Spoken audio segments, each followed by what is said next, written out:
ভালোভাবে ছাড়িয়ে নিলাম।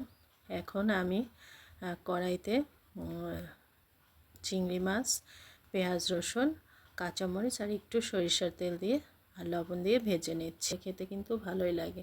এবার ভাজা হয়ে গেল, নিয়ে নিচ্ছি শিলপাটায়, বেটে নেব সব উপকরণ একসাথে।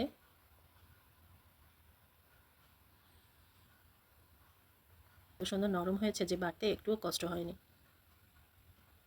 আর অনেকে বুঝতে, এর সাথে নারিকেল আর বেশি করে শুকনো মরিচ দিলে খুব মজা লাগে, কিন্তু আমাদের পরিবারের কেউই ঝাল খেতে পারে না, যার জন্য আমার মন চাইলেও আমি দিতে পারি না। তবে আপনারা যারা ঝাল পছন্দ করেন এর সাথে একটু শুকনো মরিচ টেলে দেবেন আর নারিকেল দিয়ে দেখবেন, খুব মজা হয়।